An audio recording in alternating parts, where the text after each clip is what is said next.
দুর্গন্ধর কারণে ওই সমুদ্রের পানি পান করা যাবে না। সুবহানাল্লাহ, হাদিসের কথা। আয়েশা, সমুদ্রের পানি পান করা যাবে না, এত দুর্গন্ধ হবে পানিটা। বলার উদ্দেশ্য নবীজি দেখাইতে চাইছেন যে কত খারাপ। আর আজকে যে আমরা রাত দিন এক অপরের যে আমরা গীবত করছি, তাহলে অবস্থা কি হবে কিয়ামতের দিন? জানতে পারছেন ভাই? আল্লাহর নবী মুহাম্মদ সাল্লাল্লাহু আলাইহি সাল্লাম রাস্তা দিয়ে একদিন হেঁটে চলে যাচ্ছেন, মানে সওয়ারির উপরে, সওয়ারি হয় গাধা হোক কিংবা ঘোড়া হোক, সওয়ারির উপরে সওয়ার হয়ে চলে যাচ্ছেন। সাহাবায়ে কেরাম শুনতে আছেন, ভালো করে শুনবেন মায়েরা খালারা, আপনারাও, আপনাদের দ্বারাতে বেশি এই গুনাহটা হয়েছে। তাও চলে যাচ্ছেন, হাঁটছেন হাঁটছেন, হঠাৎ করে সওয়ারি ধিড়কে গেল। ধিড়কে বুঝেন তো আপনারা? মনে হয় ফেলে দিবে নবীজিকে, এরকম ঝিড়কে গেল। নবীজি নামলেন, নামা পর দেখছে ওখানে কয়েকটা কবর আছে। কি আছে? কবর আছে। সাহাবায়ে কেরামকে বলছেন, হাগো এই কবর গুলাকে তোমরা জানো? বলছে, জি নবীজি জানি। এবার নবীজিকে বলছেন, দেখেন এরে আমার সাহাবীরা, আমার সওয়ারি ধিড়কে গেল, তোমরা কি জানো কি কারণে ধিড়কিল? বলছেন, না নবীজি আমরা জানি না। নবী আমার বললেন, এই কবরের ভিতরে আযাব হয়, কবরের ভিতরে শাস্তি হয়। আর যারা জীব জন্তু ওরা কবরের আযাব জানতে পারে, আল্লাহ রাব্বুল আমিন তারাকে জানান এবং শোনান। মানুষ এবং জিন ছাড়া, মানুষ এবং জিন কবরের আযাব কিন্তু শুনতে পাই না। নবী আমার বলেন, কবরের ভিতরে তাকে এমন ভাবে শাস্তি হয়, হাউমাউ করে চিৎকার করে। আমি যদি আল্লাহকে বলি, রব্বুল আলামিন তুমি আমার সাহাবীরাকে তুমি কবর আযাবটা তুমি শুনিয়ে দাও, আল্লাহর দরবারে যদি আমি দোয়া করি, হয়তো আল্লাহ রাব্বুল আমিন তোমাদেরকে শুনিয়ে দেবে, তোমরা কবর আযাব জানতে পারবে। কিন্তু আমি এরকম দোয়া করব না। কেন করব না? এই জন্য করব না, যদি তোমরা কবর আযাবের ব্যাপারে তোমরা জেনে নাও, যদি কবর আযাব তোমরা শুনে নাও, তাহলে ডরের কারণে, ভয়ের কারণে তোমরা মানুষকে দফন করবে না, মানুষকে তোমরা দফন করবে না। সাহাবায়ে কেরাম বলছেন, নবীজি গুনাহগালা কি করতো কেরা? কোন গুনার কারণে এরাকে কবরে আযাব হয়? নবী আমার বললেন, দুটা লোককে দু প্রকারের গুনার কারণে আযাব হয়। এরা যদি ইচ্ছা করলে পারে গুনাহ থেকে বাঁচতে পারতো। গুনাহ দুটা হলো বড় রে, গুনাহ দুটা বড়, পাপ দুটা বড়, কিন্তু গুনাহ থেকে বাঁচাটা হলো খুব সহজ। আল্লাহর নবী বলেছেন, এক নম্বর গুনাহ, এক নম্বর পাপ, এই লোকটা যে কবরের ভিতরে আযাব হয়, এই পেশাবের ছিটা থেকে বাঁচতক না। এক নম্বর গুনাহ পেশাবের ছিটা থেকে বাঁচতক না। পেশাব যখন করত, ছিটে ছিটে ছিটে ছিটে পায়ে পড়ে যেত, জুতাতে পড়ে যেত, পায়জামা লুঙ্গিতে পড়ে যেত, এই পেশাবের ছিটে থেকে বাঁচতক না। আর দুই নম্বর গুনাহ নবী বলেছেন, এই যে কবরের ভিতর আরেকজনের আযাব হয়, ই গীবত করত, বেশি বেশি করে চুগলখড়ি করত। নারে তাকবীর! গীবত করত। তাহলে দেখেন দুটা কত বড় পাপ। কত ভাই এমন আছেন পেশাব করবে পানি নেবে না, মতলবের ভিতরে আছে না? নেই ভাই? মনে করবে নামাজ পড়ি না তো পানি লে কি করবো? আরে ভাই, নামাজ পড়েন না তো একটা গুনাহ হলো, পানি নিলেন না তো আরেকটা যে গুনাহ হয়ে গেল। কম করে একটা গুনাহ করলেন তো একটা তো নেকিও করেন, কমসে কম একটা গুনাহ থেকে বাঁচেন। আরে পানি কিনতে কি আপনাকে টাকা লাগছে? আল্লাহ তো নিয়ামত দিয়েছে পানি, পানিটা নিয়ে যদি আপনি পেশাব করেন তো কি অসুবিধা হয়ে গেল? এই জন্য পানি লে পেশাব করবেন। পানি যদি না পান, এমন জায়গাতে চলে গেছেন পানি পান না, তো ঢেল তো আছে, ঢেল ইস্তেমাল করেন, সুখা ঢেল ইস্তেমাল করেন। কত আল্লাহ আসান করেছেন, কত ছুট দিয়েছেন। মুসা নবীর জামানাতে আল্লাহ কত কড়া করে শরীয়ত দিয়েছিলেন জানেন? যদি পেশাব করতে যায় কোনো জায়গাতে পেশাব লাগতো, তো জায়গাটাকে চামড়াখানটাকে কাইটা ছিঁড়ে ফেলতে হতো। এত আল্লাহ রাব্বুল আলামিন তো কত আসান করে দিয়েছেন আমাদের জন্য। আর মা খালারাকে বলবো, এখন তো আল্লাহর রহমতে খুব মা খালারা ভালো। কারণ আগেকার মায়েরা, আগে জামানার মায়েরা খালারা, ওরা পেশাব পায়খানা করতে যেত, যখন ল্যাট্রিন বাথরুম বাড়তে ছিল না, তো পেশাব পায়খানা করে এসে তখন বাড়তে ওরা পানি খরচ করত। আল্লাহর রহমতে এখন এগুলা সব পড়ালেখা ভিতরে এসেছে, তো এগুলা দূর হয়ে গেছে। কিন্তু পুরুষের মধ্যে একটা বদ অভ্যাস এখন আছে, পেশাব করে পানি লিবেন। এখন এই নওজওয়ান যারা এখনো লেন না পানি, খবরদার পানি লিবেন, নাহলে পাপে গুনাহ আপনার হয়ে যাবে। 2 নম্বর, চুগলখড়ি করত। গীবত আর চুগলখড়িতে পার্থক্য আছে, আলাদা আলাদা। কিন্তু গীবত কাকে কহে? আপনি এমনই লোকের ব্যাপারে কথা বলছেন যে এখানে মজুদ নাই, এটা মজুদ নাই। যেমন উদাহরণ নিয়ে এলেন কোন হাজী সাহেবের ব্যাপারে, আরে ওই সোলেমান হাজী ও তো এরকম ওরকম, ওই যে ওর খিফত শুরু করে দিলেন, এটা হলো কি? গীবত। আর চুগলখড়ি কাকে কহে? আমার কথা আপনাকে লাগিয়ে দিলে, আপনার কথা আমাকে লাগিয়ে দিলে তো ভেঙে যায়, কারা ফাটাফাটি শুরু হয়ে যায়, একে বলে কি? চুগলখড়ি। চুগলখড়ি যে করবে নিজে ধ্বংস হবে, অপরকে ধ্বংস করে দিবে। যেমন একটা উদাহরণ দিই আপনাদেরকে, একটা মিশাল দিই যে চুগলখড়ি কত বড় খতরনাক জিনিস হয়।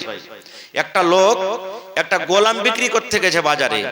আগা জামানাতে গোলাম বিক্রি হইতো, দাস দাসী বাজারে বিক্রি হইতো। যেমন গরু ভৈঁস এখন বাজারে বিক্রি হয় না, তখন চাকর নৌকার বাজারে বিক্রি হইতো। একটা লোক একটা চাকরকে, গোলামকে বিক্রি করতে গেছে বাজারে, আর এলান করছে। যেমন এখন কবি বেচে, মাছ বেচে, ভাই আমার মাছ নিয়ে এলাও, আমার কবি নিয়ে এলাও, আমার পেঁয়াজ নিয়ে এলাও, এরকম এলান করছে না, করে না বাজারে? আপনারা জানছেন তো। যে গোলামটা বিক্রি করতে গেছে এলান করছে, কি গেছে? কইছে ভাই আমার গোলাম নিয়ে এলাও, কাম কাজে খুব ভালো, ভাই আমার গোলাম নিয়ে এলাও, কাম কাজে খুব ভালো।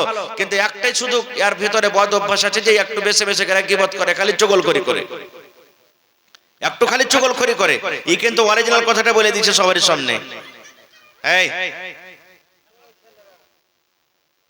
কি বলছে?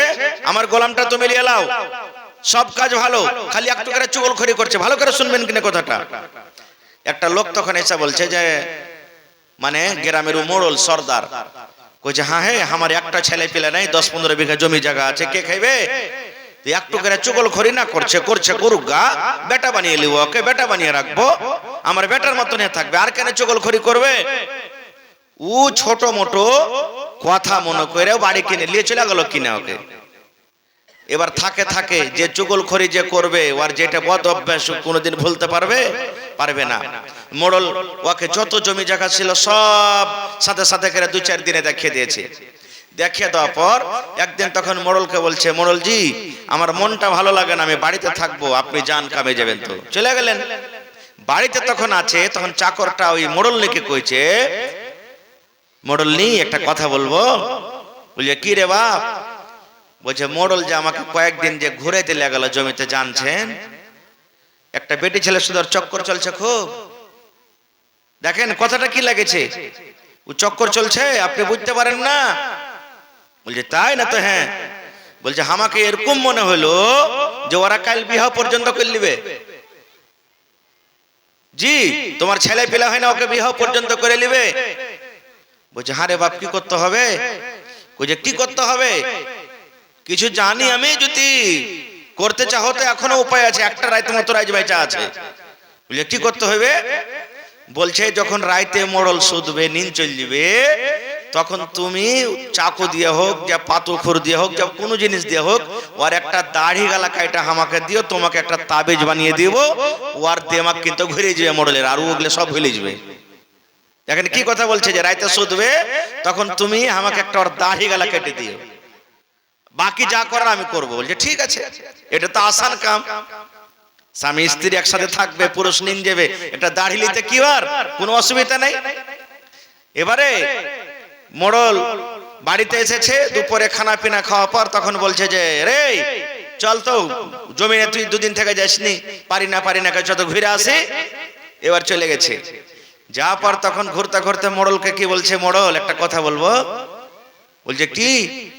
বলছে যে আমি যে 2 দিন থেকে বাড়িতে আছি, তা আপনি জানেন না আপনার স্ত্রী কি কাজ করে?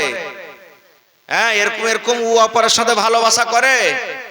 আর আপনার যদি বিশ্বাস না হয়, যে দেখবেন রাইতে শুধবেন তো আপনাকে কাটতে যাবে,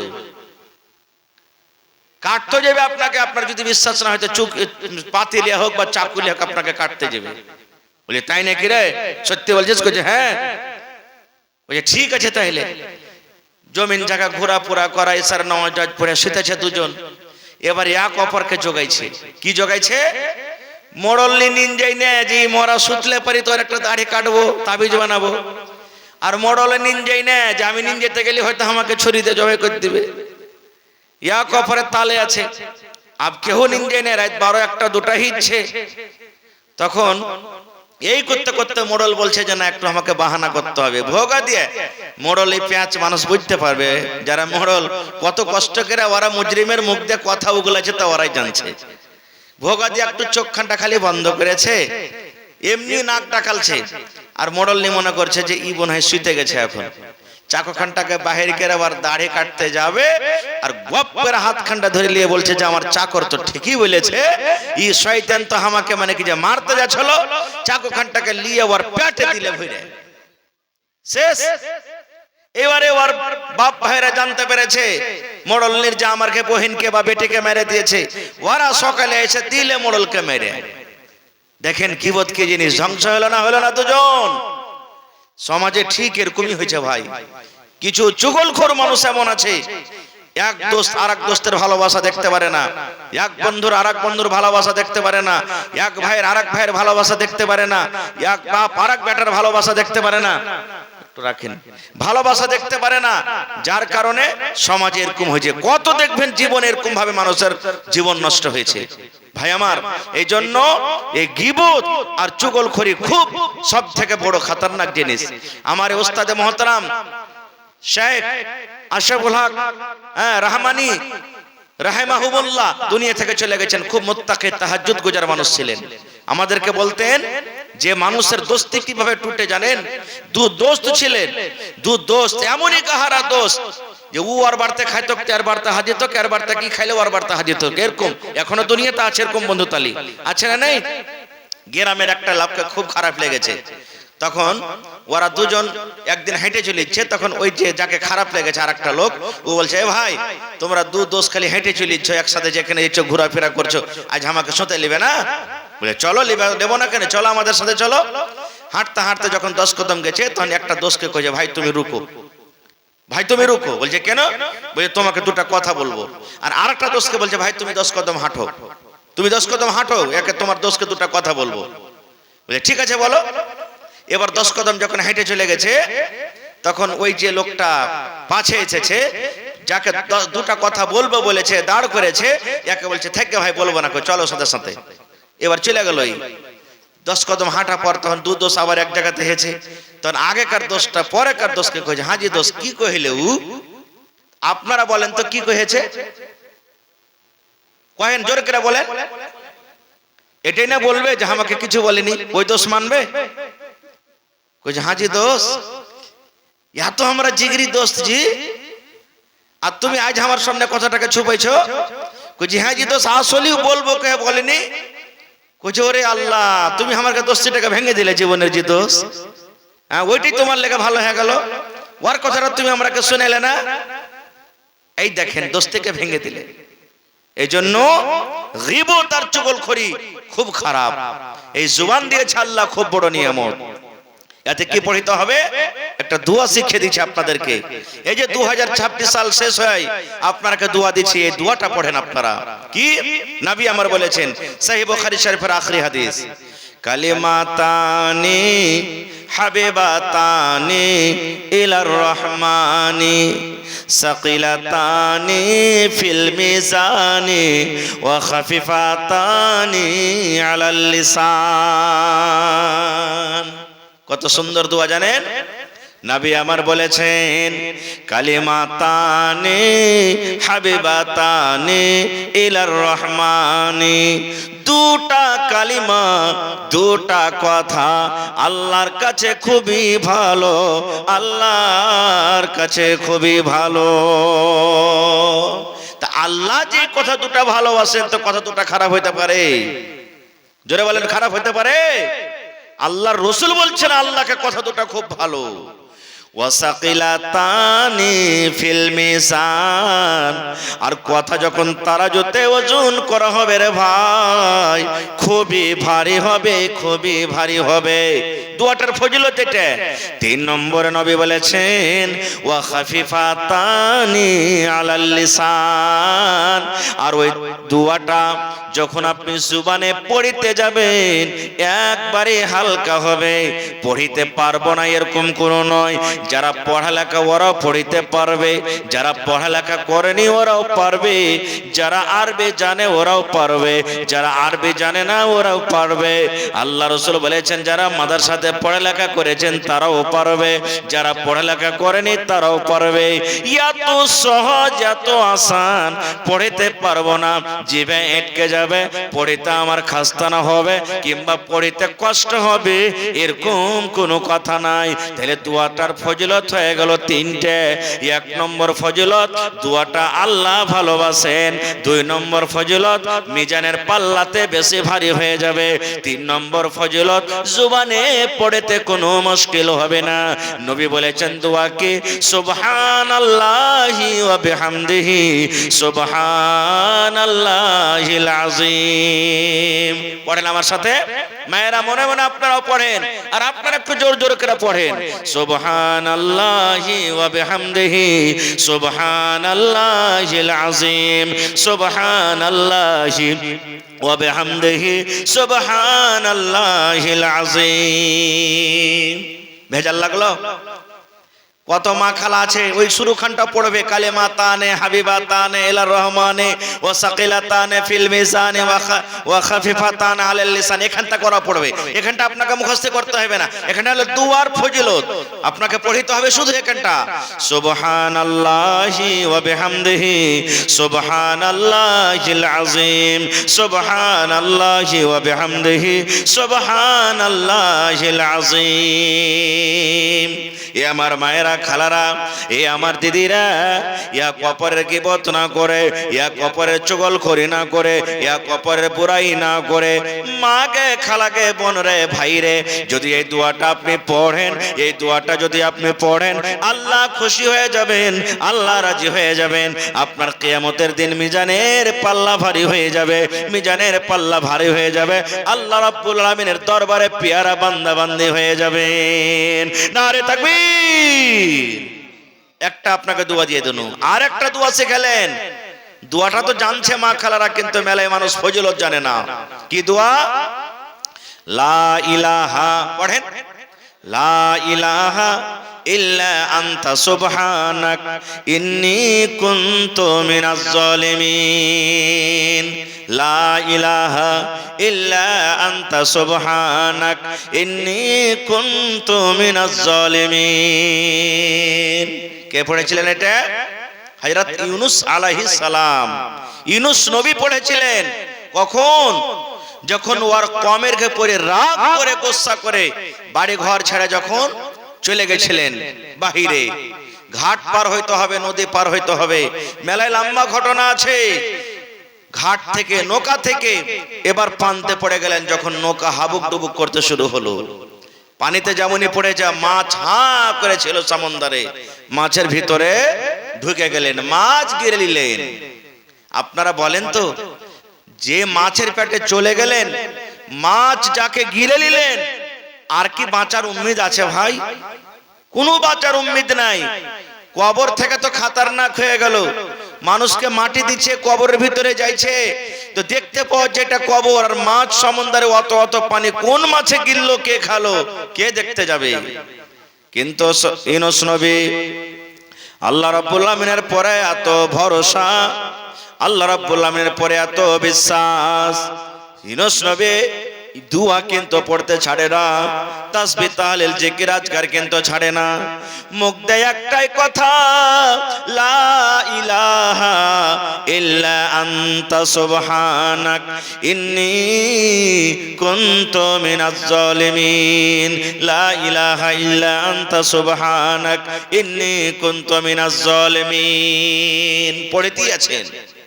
আর ইউনূস নবীর পড়ার আওয়াজটা বললা যেমন উড়ে, তো ভন ভন ভন ভন করে আওয়াজ করে, মাছি যখন উড়ে, মশা উড়ে ভন ভন করে আওয়াজ করে, ওই ভন ভনের মতন ভন ভন ভন করতে করতে আরশের চারি পাঁজরে আওয়াজটা কিন্তু ঘুরছে। আল্লাহর ফেরেশতারা 8 জন ফেরেশতা আরশকে তুলে নিয়েছেন, যে আরশের উপরে আল্লাহ তাবারক ওয়া তাআলা আছেন। আরশের পাঞ্জরে পাঞ্জরে ঘুরছে ঘুরছে ঘুরছে। ফেরেশতারা জানছেন যে আল্লাহ দুনিয়াতে তোমার কোন এমন বান্দা মুসিবতে পড়ে আছে, তোমাকে ডাকছে আল্লাহ, তার ডাকে তুমি আল্লাহ জবাব দাও। আপনারা বলেন তো, ইউনূস নবী যে মাছের পেটে ডাকছেন, তা আল্লাহ তাআলার কাছে খবরটা আছে না নেই? জোরে বলেন। আল্লাহ কত কাছের খবর জানে, জানেন? কত আল্লাহ কাছের খবর জানে। আল্লাহ নবী বলেছেন, কালো রাত, কালো একটা পাহাড়, আর পাহাড়ের ওপরে পাথর যে আছে, পাথরটা হলো কালো। কি? রাতটা হলো কালো, পাহাড়টা হলো কালো, আর পাহাড়ের ওপরে যে একটা পাথর আছে, পাথরটা হলো কালো। তাহলে সবে কালো হয়ে গেল নাকি? নবী বলেছেন, কালো রাত, কালো পাথর, পাহাড়ের ওপরে পাথর আছে, পাথরটা হলো কালো, পাহাড়ও কালো, রাতটা হলো ঘুটঘুটা কালো।